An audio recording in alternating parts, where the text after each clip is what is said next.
बरतानवी हुकूमत के तकरीबन 100 साल बाद उत्तर भारत में बगावत का जज्बा रोज बरोज बढ़ता जा रहा था। खास तौर से जागीरदारों और उनके हिमायतियों में, आम जनता में भी काफ़ी बेचैनी थी और बरतानवी हुकूमत से मुखालिफत का एहसास भी फैल रहा था। ऊंचे तबकों में फिरंगियों के गरूर और हिकारत भरे अंदाज से शदीद बेजारी थी। ईस्ट इंडिया कंपनी के मुलाजिमों की जहालत और गारतगरी ने लोगों की जिंदगी दुश्वार कर दी थी। उन्हें न तो हिंदुस्तानियों की पुरानी परंपरा और वज़ेदारी की परवाह थी और न ही उनके जज्बात और ख्यालात की। बेशुमार लोगों पर पूरा काबू पाकर उनके दिमाग फिर गए और वो बेरोक टोक अपनी मनमानी करने लगे।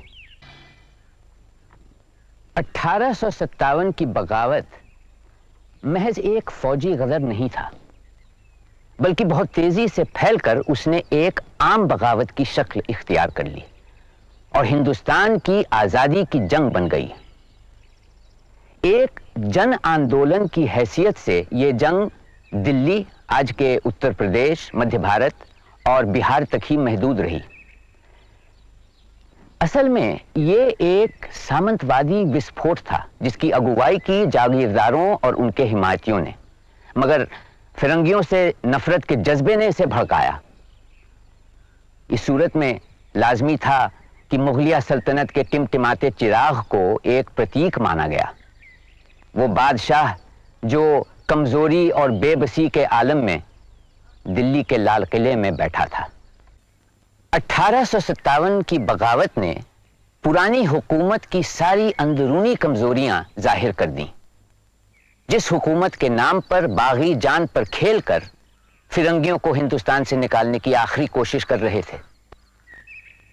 सामंती सरदार और जागीरदारों को मुल्क के बहुत बड़े हिस्से में आम जनता की हमदर्दी हासिल थी, मगर उनमें न तो काबिलियत थी, न कोई मकसद, न संगठन। वो तारीख में अपना किरदार निभा चुके थे और अब आगे उनके लिए कोई जगह नहीं रही। पहल करने वालों में कोई राष्ट्रीय या इत्तेहादी जज्बा मौजूद न था। महज अंग्रेजों से नफरत और अपने जागीरी हकों की हिफाजत की ख्वाहिश संगठन की जगह नहीं ले सकी।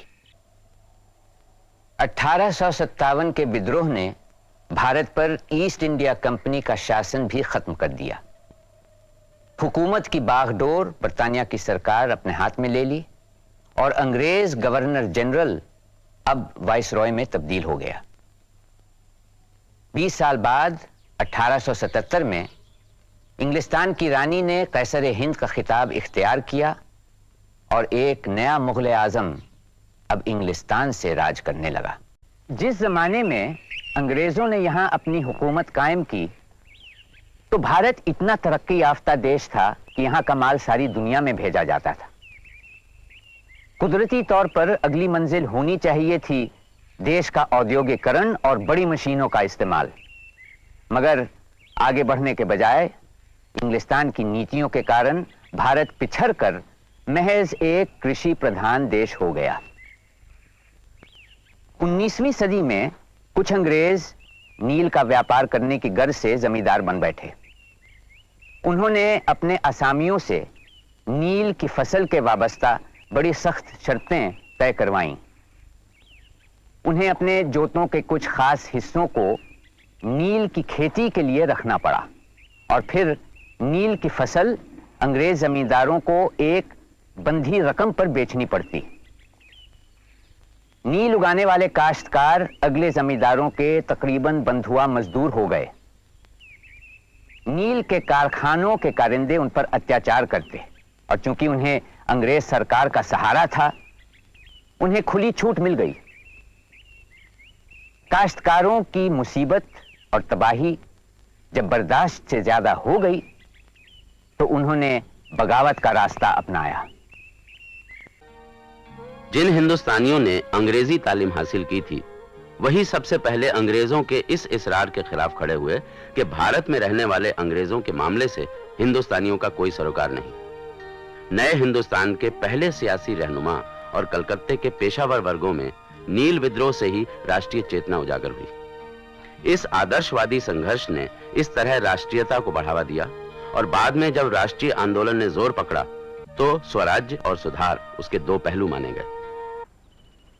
19वीं सदी में अंग्रेजी हुकूमत का ब्यौरा देखकर किसी भी हिंदुस्तानी को बेहद आक्रोश होता है और गुस्सा आता है, मगर यह भी साबित हो जाता है कि हर मामले में अंग्रेज हमसे बेहतर थे, खास तौर से हमारी कमजोरियों और मतभेदों से फायदा उठाने का जो उनमें मादा था। जो कौम कमजोर है, जो जमाने की दौड़ में पिछड़ जाए, वो आफत को खुद बुलावा देती है और आखिरकार अपने सिवा किसी और को इल्जाम भी नहीं दे सकती। अगर इन हालात में अंग्रेजी हुकूमत और उसके अंजाम हादसों की कुदरती कड़ियां थीं, तो दोनों की मुठभेड़ भी लाजमी थी। अंग्रेजों की लंबी हुकूमत और 1857 के विद्रोह के वहशियाना दमन ने हिंदुस्तानियों की हिम्मत पस्त कर दी थी, मगर आहिस्ता आहिस्ता हिम्मत फिर से बढ़ने लगी। जैसे जैसे अंग्रेजी तालीम याफ्ता मध्यम वर्ग बढ़ा, उनकी मांगें भी बढ़ती गईं, पर अंग्रेज उन्हें हर मोड़ पर रोकने को तुले थे। आजिज आकर नए बुर्जुआई तबके ने हलचल शुरू कर दी और ये थी राष्ट्रीय आंदोलन की शुरुआत। आखिरकार मध्य वर्ग की कई इकाइयों ने अपने संघर्ष के प्रचार के लिए एक संगठन बनाने का फैसला किया। इस तरह 1885 में राष्ट्रीय कांग्रेस की नींव पड़ी। शुरू में कांग्रेस बहुत ही नर्म और फूंक फूंक कर कदम रखने वाली संस्था थी, जो अंग्रेजों के प्रति वफादारी जताती और मामूली सुधारों की मांग करती। कांग्रेस इस तरह साल दर साल आगे बढ़ती रही, मगर कांग्रेस से भी तेज बढ़ी आजादी की चाह और कौमियत का एहसास। कौमियत की लहर ने सबसे ज्यादा जोर पकड़ा बंगाल और महाराष्ट्र में। महाराष्ट्र के बाल गंगाधर तिलक नए भारत के पहले नेता थे जिनका जनता से संपर्क था। कांग्रेस के अब दो दल हो गए, एक तिलक का गर्म दल और दूसरा कांग्रेस के पुराने नेताओं का नर्म दल। नर्म दल के सबसे नुमाइयां तर्जुमान थे गोपाल कृष्ण गोखले। अपने अपने दलों की तिलक और गोखले ने डटकर अगुवाई की। फिजा इनकलाबी नारों से गूंज रही थी। लोगों में एक उफान था और ऐसा लग रहा था कि झगड़ा होकर रहेगा। नर्म दल कांग्रेस पर हावी हो गया। नर्म दल जीत तो गया, मगर देश में अपनी लोकप्रियता खोकर, क्योंकि तिलक का गर्म दल जनता में कहीं ज्यादा लोकप्रिय था। कांग्रेस कमजोर पड़ गई और कई सालों तक उसका असर नाम भर का ही रह गया। गर्म दल के नेता जेल में डाल दिए गए और उनकी हिम्मत पस्त हो गई। राष्ट्रीय आंदोलन कमजोर पड़ गया और हिंदुस्तान पर फिर से सियासी उदासीनता छा गई। पहला विश्व युद्ध छिड़ा तो हिंदुस्तानी सियासी आंदोलन की रफ्तार धीमी पड़ चुकी थी। इसकी बुनियादी वजह थी कांग्रेस का दो भागों में बंट जाना, गर्म दल और नर्म दल, और फिर जंग की वजह से लगाई पाबंदियां। फिर गांधी आए, ताजा हवा के उस झोंके की तरह जिससे इंसान अंगड़ाई लेकर पूरी सांस भर सके, रोशनी की उस किरण की तरह जो अंधेरे को चीरती हुई निकल जाए। गांधी जी ने हिंदुस्तान के लाखों इंसानों को मुतासिर किया, किसी को कम किसी को ज्यादा। चंद लोगों की तो उन्होंने पूरी जिंदगी ही बदल डाली और कुछ की जिंदगी के चंद ही पहलुओं पर असर हुआ जो थोड़े ही अरसे बाद जाया गया, मगर बिल्कुल जाया भी नहीं हो सका। कहीं न कहीं किसी गोशे में उनकी याद ताजा रही। ये गांधी जी की महानता है कि मुल्क भर में उनसे प्रेरित सैकड़ों छोटे गांधी पैदा हुए। इसकी बेहतरीन मिसाल हम राजा राव के उपन्यास कांतापुरा में देख सकते हैं। यह उपन्यास सच्चाई और करुणा से दिखाता है कि गांधी जैसे इंसान की पुकार पर कुर्बानी का मादा जनता में कैसे उजागर होता है। ये उन बड़े नेताओं की कुर्बानियां नहीं जो आगे चलकर भारत के हाकिम बने, बल्कि उन गुमनाम लोगों के छोटे छोटे कारनामे हैं जिनका जिक्र दुनिया की किसी किताब में नहीं मिलता। वो कुर्बानियां जो किसानों, खेत मजदूरों, विद्यार्थियों, वकीलों, औरतों, बूढ़ों और बच्चों ने दी, जिनके कारण गांधी के अनोखे प्रयोग ने जोर पकड़कर एक राष्ट्रीय आंदोलन की शक्ल ली। 1930 का पूरा साल ड्रामाई हादसों और पुरजोश घटनाओं से भरपूर रहा। सबसे हैरत अंगेज पहलू था गांधी जी का लोगों में साहस और ताकत भरने का मादा।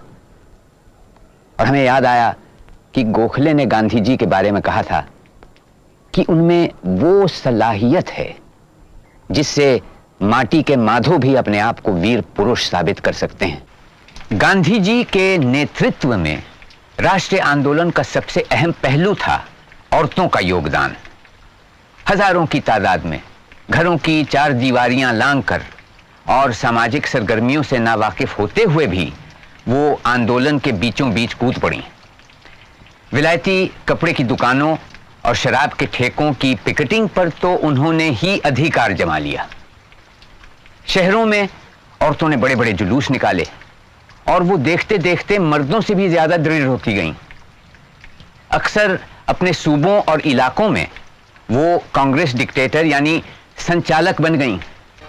1930 हमारे लिए बहुत अद्भुत वर्ष था और गांधी जी ने अपने जादुई स्पर्श से जैसे देश का नक्शा ही बदल दिया। हालांकि कोई इतना बेवकूफ नहीं था कि समझ बैठे कि हमने अंग्रेजों पर पूरी तरह विजय पा ली। हमारे उत्साह का ताल्लुक अंग्रेज सरकार से खास था भी नहीं। हमें नाज था अपने अवाम पर, अपनी औरतों पर, अपने बच्चों और नौजवानों पर, जिन्होंने आंदोलन में इतना शानदार भाग लिया।